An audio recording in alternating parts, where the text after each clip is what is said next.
Welcome to Foodytime. I'm Jay Fettigan, and in this episode, I talk with Ben Brenner, one of the founders of Benevolent Neglect Wines in Napa, California. I've known Ben and his family for decades, and it's no secret I'm a big fan of Ben and his wines. Enjoy.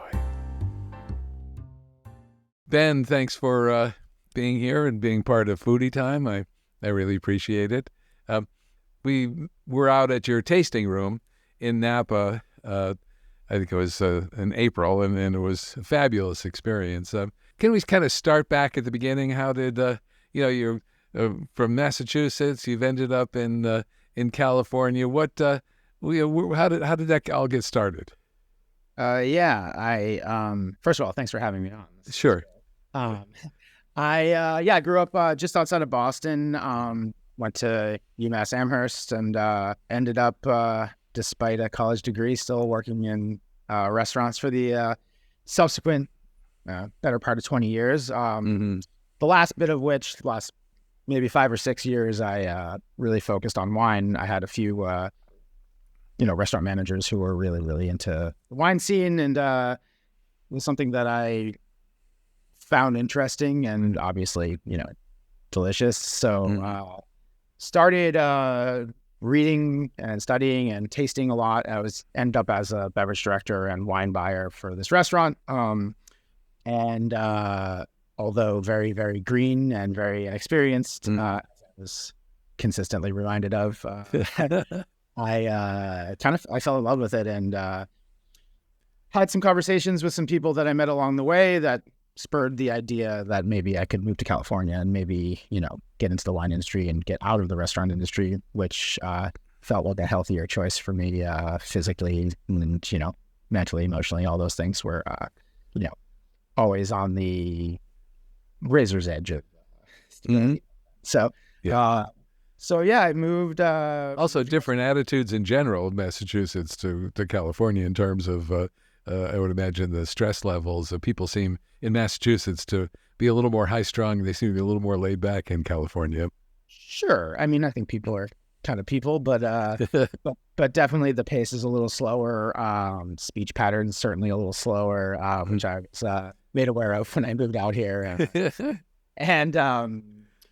think, the biggest difference, I think, is especially as we get to more modern times now, a work-life balance being a focus of people here, and, businesses here having more willingness not to grind you into a pile of dust on the corner, so, which if you've worked in restaurants, is not a focus of that industry.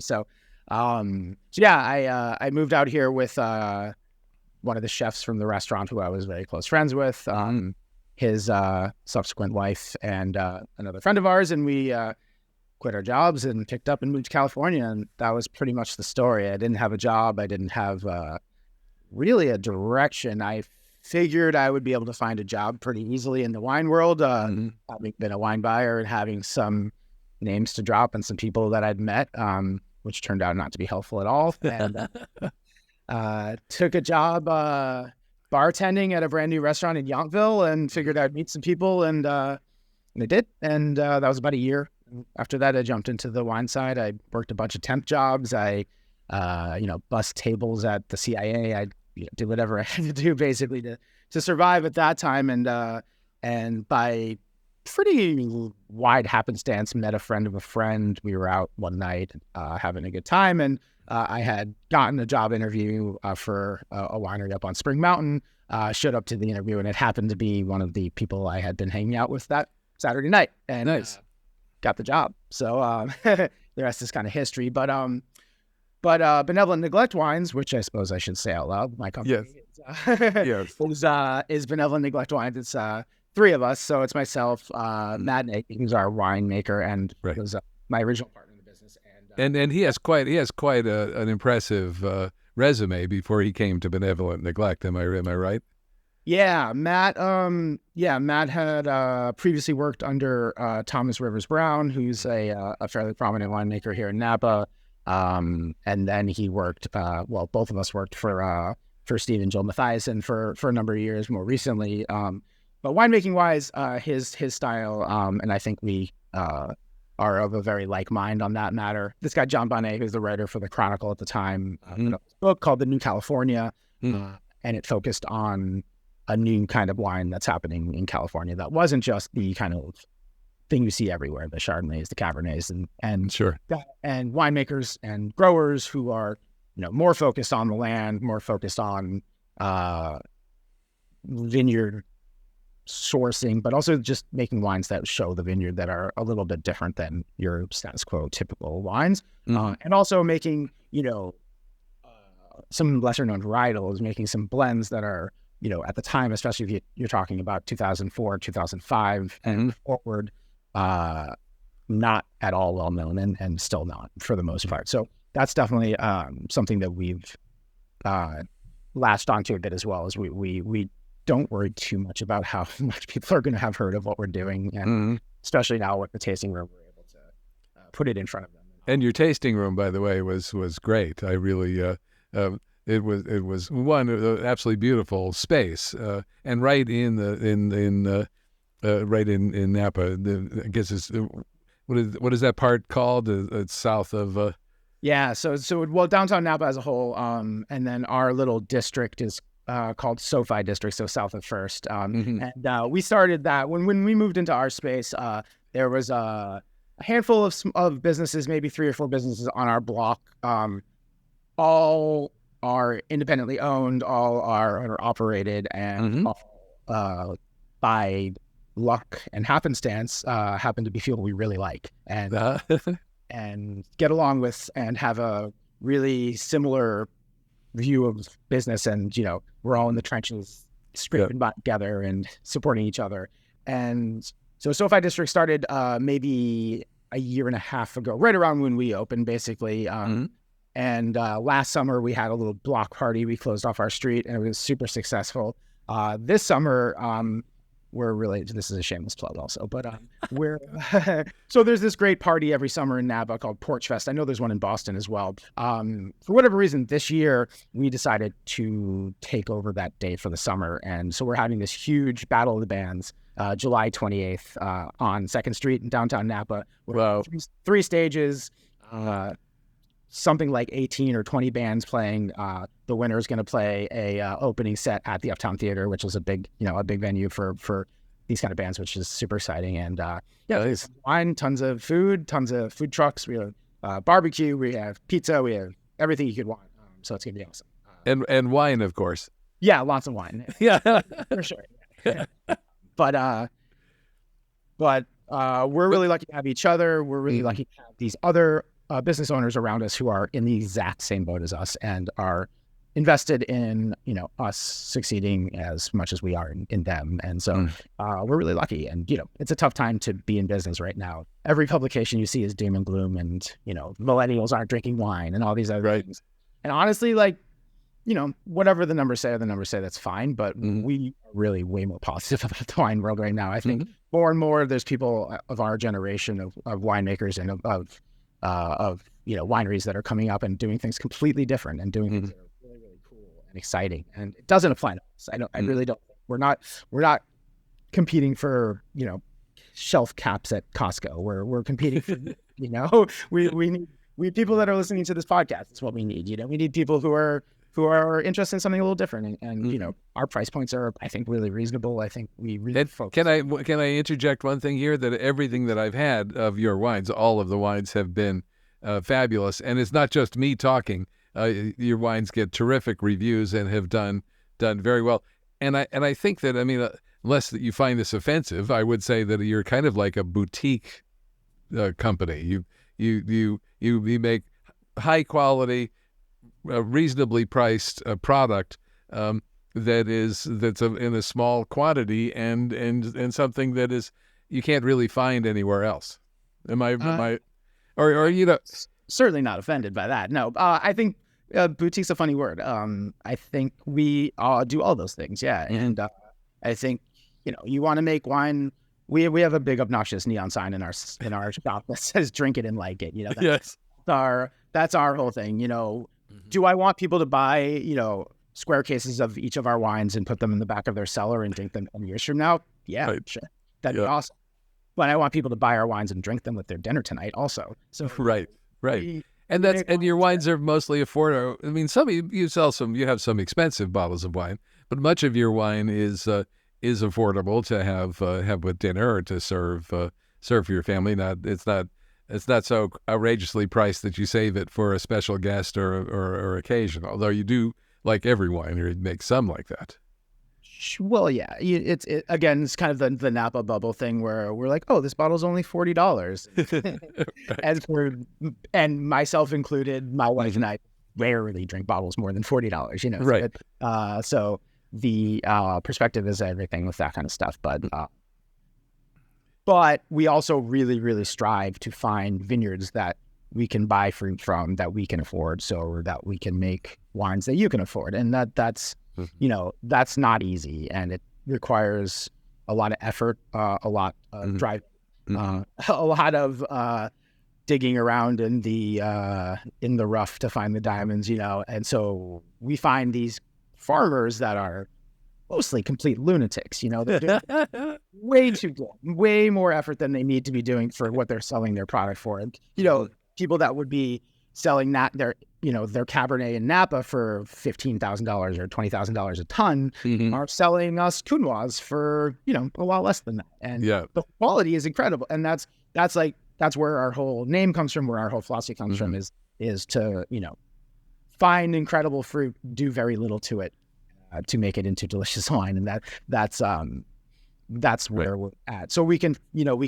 find a grower in the top of a mountain in Lake County who is fending off bears all day and growing insane Grenache and stuff like that, and we can have a working relationship with them because they only work with a handful of winemakers, and we become dependent on each other. We need them to support us. They need us to support them, and when things are tough financially, when there's fires, when there's all these things happen, we can all still be there next year to do it again. So that's really cool. And the wine industry, more so than in my experience any other sales oriented industries, is incredibly supportive, and I think part of that is that wine widgets are all pretty different from each other, but I went to business school. I don't know if you... No, but this approach that you have is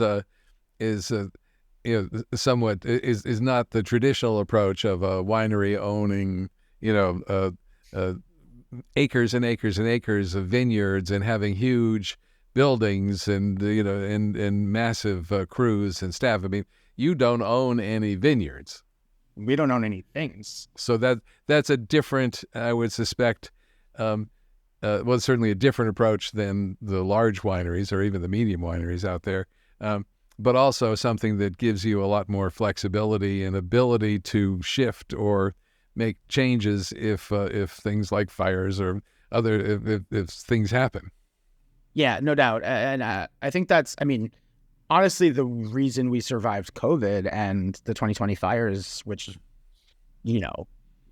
was certainly not set in stone. Like it was 50-50 at best at times for a pretty long stretch. I don't think people really have an understanding unless you are from California, of how devastating those fires were. 2020 was really bad. Yeah. 2017 and 2020, both for like a Napa Sonoma perspective. I mean, I've only seen pictures, but there are places that I knew that didn't look anything like what they used to look like. I mean, my first job in wine was on Spring Mountain. You drive up Spring Mountain after 2020 and it's a skeleton of what it was. And right. But so we made like 500 cases of wine maybe 300 cases of wine in 2020, which we picked in August. and that was that. Wow. And so, we sold wines to our friends. We drove around delivering stuff to people, and we didn't spend a ton of money that year, which probably was the reason we survived. And Matt and I kind of broached the topic of possibly going with a brick and mortar option to survive. We'd gotten to the point, 10 years in, we started making wine in 2013. So I don't think but so our first vintage, we made like 60 cases. It was 1 ton of Syrah. We made a little more the next year and a little more the next year. So we've always been sort of rolling everything back into the brand and not paying ourselves really anything. So we'd gotten to that magical 10-year mark, and it was one way or the other. We're either gonna not make any wine in 2021 and just sell off what we have and call it a day. Mm-hmm. Get a job. Right. Yeah. And my family well too. So yes. Between my uncle and my father and right. And going back, none of us are employable on it. Yes. Yeah. So yeah, we basically we couldn't afford to do it, but we couldn't afford to either. So we scraped it together and rubbed a bunch of rocks together and learned how to grind concrete floors on YouTube and how to do a bunch of stuff that I'm not a terribly handy person when it comes to home improvements, but now I know how to do a few things. Well, your work certainly paid off. It is it's an inviting space. It's lovely. And you've got art with the actual artwork. You have beautiful artwork there too, but you also have the actual artwork from your labels. Yeah. So we have the two pieces, two different styles. We have the original paintings, 3 of the 4 of them at least, in the tasting room, and then we have these large paintings that a great friend of ours named Penelope Moore, who's a local, although she lives in I believe Savannah, Georgia, right now. She painted the 3 big paintings that are in there, and each one of those is based on one of our wines. So her whole thing is she tastes wine and then she paints the paintings and she does them live, and it's amazing to watch. As somebody I couldn't figure out how to paint the door frames. Like she was like just starts working and just takes a step back eventually, and it's like it's done. Wow. And they're beautiful. So that fit the space really well. When you build well, people like us, Foodytime people, you're gonna fit the house. You find out where you're gonna put the stove, and you build the house around that. Yeah, right. So that was kind of our whole concept with the record player. So we all have record collections. My father is a musician and had a pretty great record collection, which I have been bartering wine for over the last 7 years. So we knew we wanted to do a stereo and a record player, and we wanted to have kind of a lounge feel to it. We wanted to keep it very, easy. We want people to bring records if they want to listen to something. We want people, the connection between food and wine and music is something that's basically my whole life. Our whole, existence is those things, basically. Now, we've talked all this time, and we haven't really even talked at all about your wines, which I think it's probably time that we talk a little bit about the wines that you make. I know that you started with Shiraz, is that correct? And you still make a Shiraz, is that? And then, when we were there for the tasting, we had a Shiraz, a Pinot Grigio, which was delicious. That was almost had a bit of an orange, color to it, which was I love. And it was there like a Rhone style red blend? Yeah, we love Rhone wines. That was where we kind of started with Syrah, yeah, and Las Palmas Vineyard down in Carneros, which has been our home base since the very beginning. So we expanded out. We added the GSM, the blend. We've added Riesling. The Pinot Grigio is new, which we're super pumped about. We're doing a little release party this Friday for it. Nice, and I love the color. It's really, it's very tasty. It's delicious, but the color just adds such another interesting element. Pinot Grigio is super awesome. It's great to work with, and the wines are awesome. So we make a blend, a white blend. We make, we do make Chardonnay and Cab and Merlot and a Bordeaux blend as well. But so you also kind of go off the beaten path a little bit, into the brush. What do you talk about? Some of the other things that maybe people haven't heard of or haven't experienced.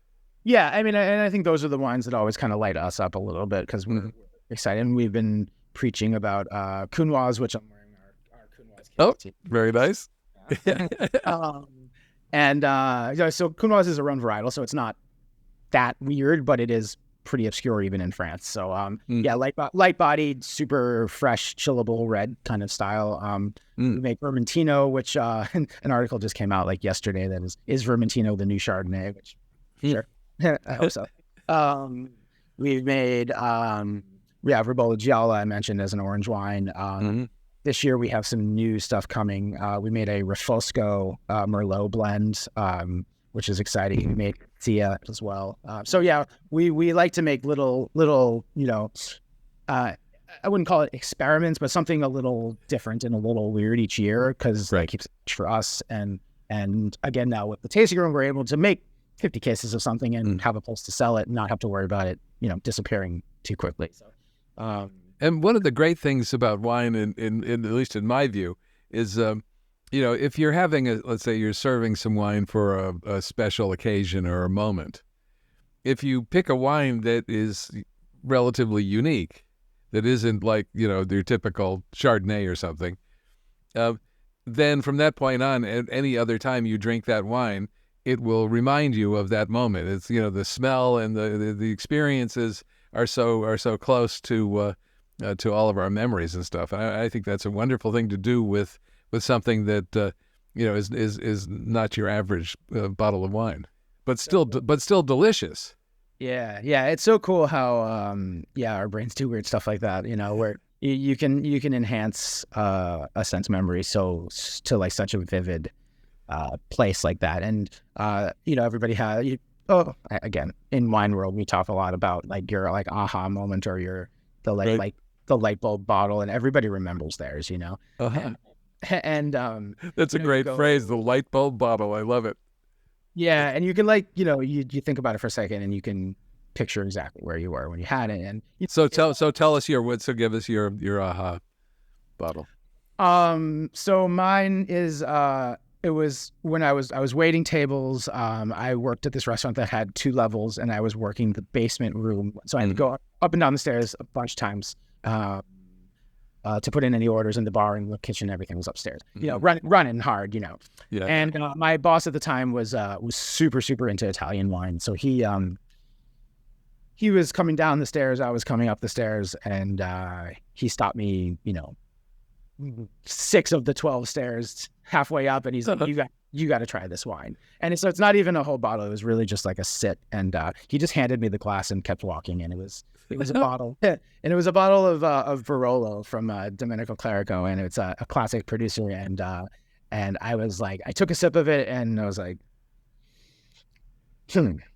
and just like kept walking, like slowed way down, and walked the rest of the staircase as slow as would be humanly possible, and finished this little glass of wine, and just like put it on the bar and just kept working, and it just kind of bored into my head, and it's just like, okay, I need to figure out more about what's going on there. And as a lot of wine people, I think probably fall into the same category. Nebbiolo is a bit of a beguiling mistress of a grape. It doesn't make any sense, and it's amazing you get one that's perfect. And right, and it's big. It's not big. It needs 30 years of age sometimes. It's crazy. Right. It doesn't make any sense. Yeah. So, now, do you have wines that you don't make but that influenced you, or that I know you were talking about different winemakers, but I assume that where you are, you probably taste a lot of wine, not all yours. Are there other wines that inspire you or interest you, or every day? Yeah, I mean, we're so lucky. I mean, I think our generation, again, I use that term, loosely, like our generation of winery owners and winemakers, there's a lot of wineries that everybody really likes each other, gets along real well. A lot of our cohort are just really killing it and making awesome wines. I mean, there's some really cool even newer than us now. No Love Lost in downtown Napa. Brahma, those guys are awesome. It's a trio of killer winemakers. In Sonoma, Darling Wines is our really good friend, another fellow masshole. Great friend as well. Actually, and Hardy also makes Extra Dimensional Wine Co. in downtown Sonoma as well. He's also from Massachusetts. So Well, Yeah. So we're lucky. I mean, there's tons of good stuff, and it seems like you're almost entering a golden era. You know, I mean, there seems to be so much energy and stuff that's going on. It must be tremendously exciting. it is for us. I think maybe you should share that information with the national media a little bit. But no, I completely agree. It is, and there's 100 other brands I could mention right now that are our friends that we would support 100%. Not just for being friends, like your friend makes wine, it's good, it's great. But who I really believe make excellent wines, and I would sell if I had time. So this kind of takes me to if we start to look into the future a little bit, it looks like having a different kind of a business concept and structure like you have can certainly play a part of the future. But what do you think is going to start to what's going to bubble up to the surface? I mean, it's a hard question to answer. So I think more younger people will continue to become more viable business-wise. I think more hotels are being built in downtown Napa. Rack rates will come down. Flights will come down. Inflation is down. Business will take another year to cycle all that through in people's psyche, and people will come here a lot. It's Napa. It's the quintessential wine region in America. And you also, I mean, Napa, the whole area offers so much for anybody, whether they're just beginning to get interested in wine to people who, grew up with wine around them their whole lives. Yeah, which I didn't. My parents drink wine now. The reverse effect, but yeah, I think when I was buying wine at a restaurant, I could get everything at wholesale. They will. Wine's pretty good, I guess. I think, I think one of the things I talk about a lot and focus on in my own presentation, in the tasting room is, and it's hard for me and everybody, is to, you want to have these experiences where, a couple comes in from wherever. And I have this experience all the time is, hey, we're really just getting into wine. We don't know a lot, but the sparkle's there and the spark is there. And, 25-year-old kid that tastes wine with us now buys a couple bottles, enjoys them, buys a couple bottles, enjoys them, whatever. Right. Maybe joins our club eventually, comes to our events, whatever. It's a slow racket, but by building our wine club and by getting people who are invested in what we're doing, obviously literally financially, but also emotionally, we can continue to grow and we can continue to forecast our growth, and we can continue to provide a better and better experience and product, and not stress the small stuff so much going forward, hopefully, and maybe sleep once in a while. And your wine is available in stores. I mean, it's not, you do have some distribution. Some, yeah. That's a slowly growing aspect of it. Do we need to be, the biggest fish in New York and Miami and in LA and San Francisco? Like, not necessarily. It doesn't. We don't need that to be our bread and butter, our lifeblood. It's cool as we grow to have presence in those. I personally think New York's, the most important city in America as far as food goes, and wine. It's the closest to Europe as well. So there's always that. Yeah, so I mean, we'll go. We have a firm rule of selling wine only places that we want to visit, and we'll just we'll keep doing it, keep having a good time. Sure. So your uncle Jonathan Alsop is a great friend of mine, and very knowledgeable about wines. Has he been helpful? Have you gotten advice from John as you've gone down this wine path? He is a wealth of information and knowledge, and he seems to always have the kind of pulse of what normal people are into and drinking, like what the average U.S. citizen is drinking, so I've always appreciated that about what he, what he brings to, the Boston Wine School and all that is really every man's wine drinking. And that's really, it fits really with our philosophy. We really have a lot of synergy in that sense that we like make art to drink it, And you also seem to have John is famous for being not snobby about wine, and that seems to have carried off with you guys too. There doesn't seem to be any sort of attitude. No, yeah, he's only snobby about audio equipment. I think he gets that from you, though. I think you might be right. I've certainly been a bad influence on plenty of people.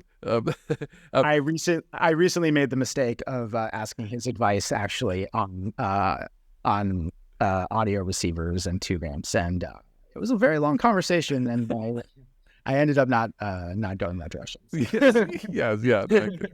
I can imagine. So, where do people go? Could you tell me, where do they go to visit your tasting room? Where do they go to learn more about your wines, or order online, or?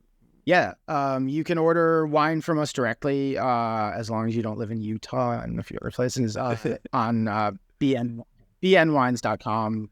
Our website, that's also our Instagram handle, is @bnwines. We do a lot of our advertising there.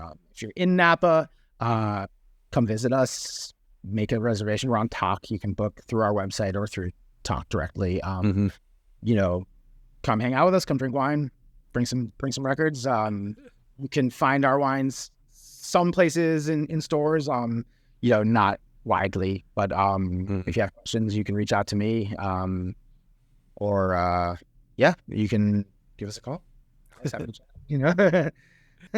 Well, I hope you enjoyed it as much as I did. Absolutely. Yeah. Okay. We'll see you. Bye.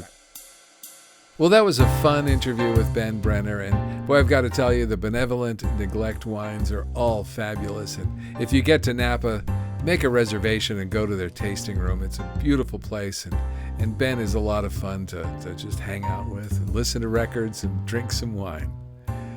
Well, I hope you enjoyed it. Until next time, this is Jay Fettigan on Foodie Time.